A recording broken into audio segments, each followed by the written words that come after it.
Hi friends, welcome back. I would like to talk about hypermobility today. What is hypermobility? There is a medical condition that is called Ehlers-Danlos syndrome. That's not quite the hypermobility I'm talking about. So those are people who have a lot of, like, they can bend their thumbs all the way down to their forearm, and they've always been like double jointed. A lot of people who work as contortionists have that. I mean, I would probably argue everybody who's a contortionist has that, because otherwise you just could not bend your body into these crazy ranges of motion. But what I've been witnessing over years, and I have to some extent, is just a ligamentous laxity. So meaning that the ligaments, the collagenous structure that holds our bones together on the deepest layer of the skeleton, this is super, super deep, and then the muscles and tendons come on top, and then comes, the skin or organs or whatever. So if those ligaments are just too long, and it doesn't have to be super duper long, it's just a little bit too long, or depending on what we're talking about, the joint, a lot too long. And this could come from injury. You sprained your ankle multiple times. It's very common that when you say you sprain your ankle, you're 5 years old, you're 10 years old, you sprain your right ankle. Very common that you are spraining that same ankle again, somewhat later, because the ligaments are longer, they do not recoil like a muscle would. And then you're always a little bit more vulnerable on that side, because the ligaments are just not deeply supporting your bones being held together. So talking about that kind of hypermobility, and you can call it ligamentous laxity, but I'm just calling it hypermobility, which is what it is. So for most people, the average Joe, I'm not talking, oh, you were a ballet dancer when you were younger, or a gymnast. That will train the hypermobility into your body, because you need to hit certain ranges, certain shapes, certain postures. It just looks great if you can, bend yourself into a certain position. So I'm talking about the average person that is standing with their knees locked a lot. And most people do know, when I get a new client in here and I see them standing, and I'm like, do you know that you're hypermobile? You're locking your knees out? And they're like, yeah, I do. So that's where you don't want to go. So that's very important. Now I'm going to circle back. I'm going to circle back to that. But another thing is, when we say hypermobility is a good thing. And I think that's a messaging that's out there, unfortunately. And this is kind of in the realm of, stretch yourself. You need to stretch yourself. And you can call this the yoga community, or a dance, dance setting, or the stretch lab, or I don't know, you get it. And I would caution here. So as I said, on the deepest layer, your ligaments need to be tight and holding your bones together, because we need stability. You want flexibility or strength. What would you choose? And if you choose strength, then you need to stop promoting or pushing your body into hypermobility or into stretch, because you don't really know what you're stretching. First and foremost, muscles only have a certain length. After you exit puberty, your hamstrings have a certain length. And it's going to be kind of arrogant, maybe, I don't know if that's the right word, to say, oh, but I really need my muscles to be longer. Well, yeah, of course, we don't want to be a little tight ball. But you can only really sustainably and safely lengthen your muscles when you strengthen your muscles.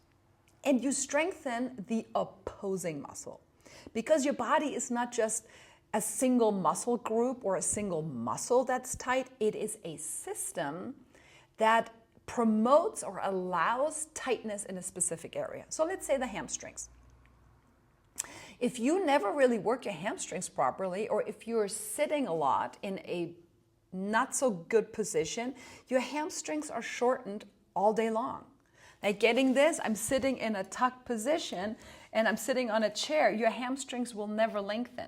So how can they just miraculously say, I'm going to get long when I go to Stretch Lab or whatever, I'm just saying a word, and stretch my muscles out. Your muscles are governed by the nervous system. Let's call it nervous system, your subconscious, your subcortical, kind of in the back brain. And they don't say, oh, I'm going to be tight today just because I feel like it. I just want to really mess everybody up. I'm going to be tight. So that's not how your muscles work. Your muscles are governed by a bigger force. Call it mission control. Something that regulates you, and you don't have to think about it. It's not like it's the same system that governs your heartbeat and your breath, your digestion, your pupil dilation, all the functions that you don't think about, your kidneys, your liver, your gallbladder, right? So we don't have power over that. And that's the same system that governs tightness or length of your muscle body, of your skeletal body. Now, if you start to stretch it more, that is seen by the system as a threat. And if you have very long ligaments, that deep holding of your bones, your brain will result to stability by tightening your muscles. Because it's the only thing it can have access to. Because it has no access to your ligaments. It can access your muscles though, right? It can hold something. It can make you shiver. So that's that system running, and so it's going to make you tighter. And then you go in and say, ooh, I'm so tight, I need to stretch myself. And then your brain says, oh, she stretched herself again, let me make you tighter. So it's kind of a vicious cycle. Yet you can escape that cycle by changing how you view the feeling of tightness, how you perceive it. Am I really tight? I have a lot of people who first, again, walk in the door and say, oh, I feel so tight all the time. And then we go into a position and it's like they're not tight at all. They're actually hypermobile. So this is where I'm circling back to the hypermobility. And so you have the mobility in your joints, so you cannot hold your joints properly together, but your muscles surrounding the joints feel really tight. And so this is where I would love to offer a different perspective. And you don't have to believe me and you don't have to be convinced right away, but if you suffer from feeling tight, I would love to invite you to explore, when are you feeling tight? Are you feeling tight maybe half an hour, or the next day after you did a stretching exercise? That would be the first thing. That would be a clue for me that you overdid something before, because your nervous system goes back in and tightens it up. Maybe it feels tight right after a strengthening exercise, and then I would love to invite you to not go and stretch it. Resist the urge of pulling into your lower back. It's a lot of things. What I see is people do like good exercise and then they do this, or just do one leg and then they stretch it, right? So this is something that is a program that's running that I don't think is a good program.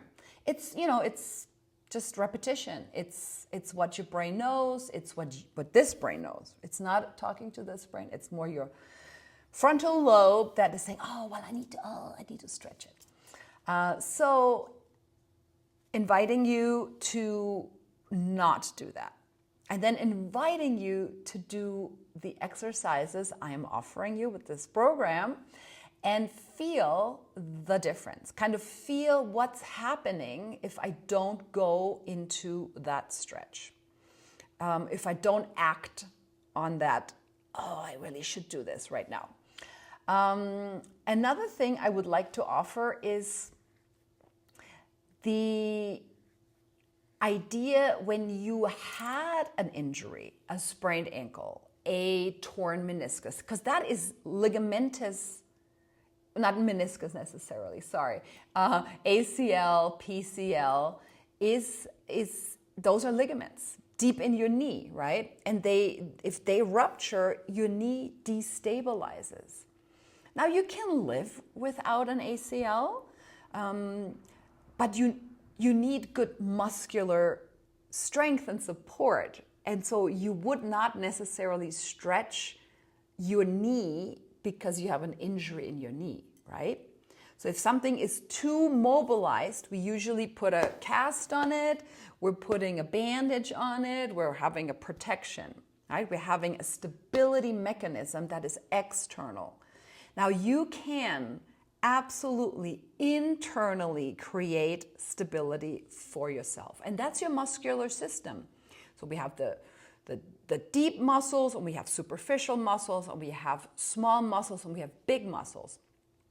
And learning how these muscles, what they do, how they work, and that little muscles give us little movement, and big muscles can give us big movement. And there's stabilizers and there's movers.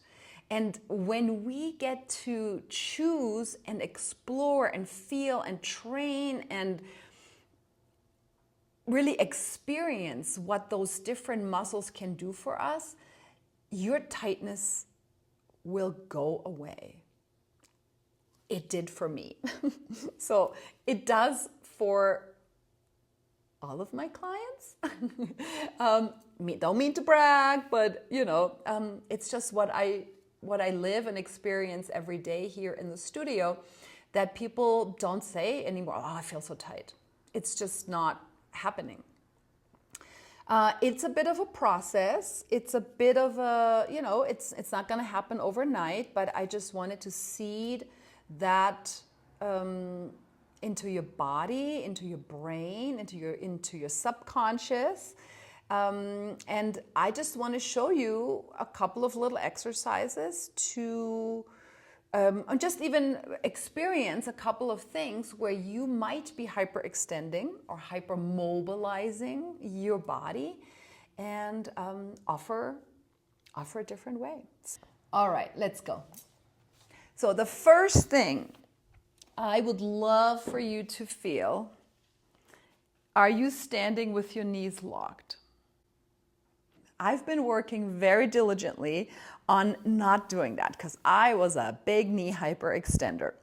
Now, if you hyperextend your knees all the time when you're standing, you're actually shutting out very valuable muscles, being your hamstrings, because your hamstrings bend your knees. And if you lock your knees back, it's almost like I almost can't do it anymore. Yay. Your hamstrings never have to work. And what happens at the same time with you locking your knees back, your hips are getting pushed too far forward. And then your quads here have to literally be so tight and engaged and hold you from falling backward. Because now you're getting off your, what we call the plumb line, having the hip over the knee, over the ankle, shoulders, ears. That is what good posture, or the ideal posture, whatever that is, would look like. So if I lock my knees, my calves are really on because they're getting stretched all day long, and no muscle likes to be stretched. If you pull on a muscle all day long, it gets stronger and tighter. Your hamstrings cannot work. Your quads up here are very, very tight, and this is where you feel really good to go into this big stretch here, right? But we don't have to go there because you don't want to stretch into your hip capsule. You don't want to stretch into any ligament or into any joint, because then you have like a tear, right? That's when people come like, oh, I have a labrum tear. Yeah, we're not stretching the labrum, right? And then your upper body is going to have to lean back to counteract what's going on. And then you're hyperextending into your low back and probably even up into your thoracic spine, which actually is supposed to be curved a little bit backward.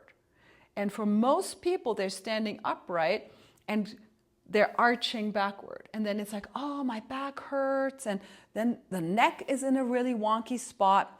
So those are just a couple of things I want you to become aware. The easiest thing is when you stand, bend your knees a little bit. That is rule number one. Bend your knees a little bit. Stick your butt out a little bit. So I'm going to show you.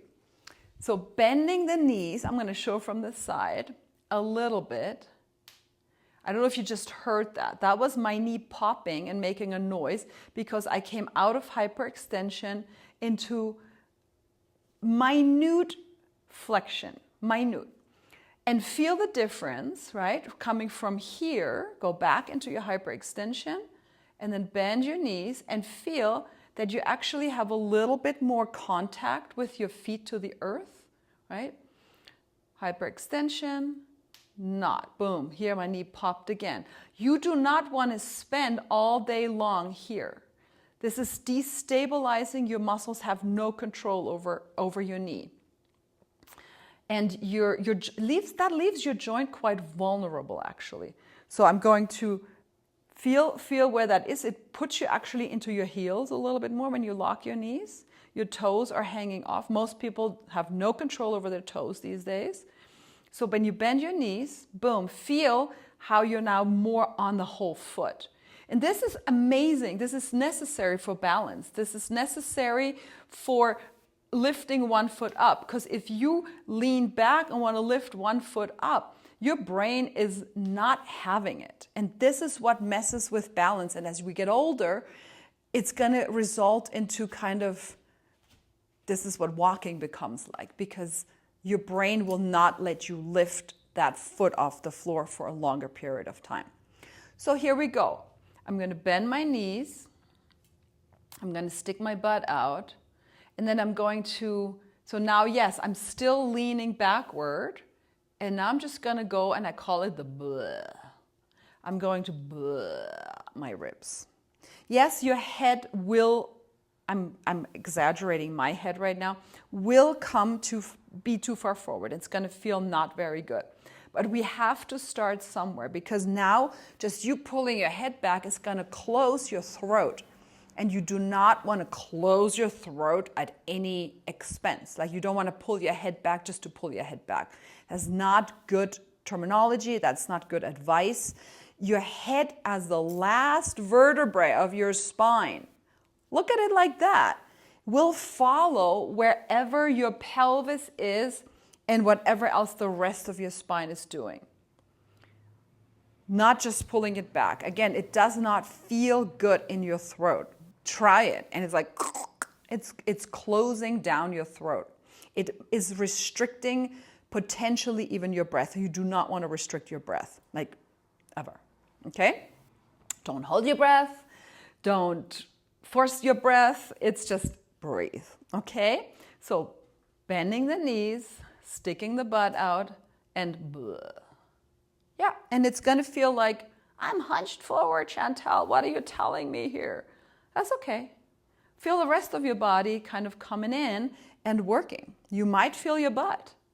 You might feel your legs working, and you're going to feel your abdominals working if your ribs are a little bit more forward. And then at the end, we will work over time on the head being able to lift, because you're now working on your thoracic spine, getting out of the curvature that we're producing by doing modern life things, right? It's going to depend on where your shoulders are and how able you are in your shoulder joint. But this will be addressed. But right now, for the sake of getting somewhere very quickly yet safely, we're going to disregard a little bit right now what's going on. We will practicing our neck strength, which is going to help you. Got a video out for that. Yeah, so those are just one thing I want to offer for your knees and for your spine. And then also when you do any hands and knees, we can, so I have that in my elbows quite a bit, we can hyperextend our elbows. And for any hands and knees position that we are doing, I would love for you to micro bend your elbows. You have to. If you can lock your elbows, right? If you are hypermobile in your elbows, you have to bend them, because then you actually have to use the muscles of your arms. If you can totally do a plank and never use your arm muscles, it's really sad, but then you're hanging in your elbow joint. And it's not sustainable. It's going to give you tendinitis. It's going to give you a tennis elbow. It's going to, like a golfer's elbow, whatever they call it. You got to protect the joint from doing all the work, because your muscles are supposed to do the work and your joint is supposed to be moving or not moving. So, but loading your joint in your plank, in your hands and knees is not good. And even watch or feel once you bend the elbows a little bit in your hands and knees or in your plank, how much more work that is. Because I can lock my elbows and it's really not a lot of work. I actually can feel a lot of pressure in my hands and in my wrist. And the moment I bend the elbows, I can take the work into my triceps and into my biceps. Triceps being the extender of the elbow, biceps being the flexor of the elbow.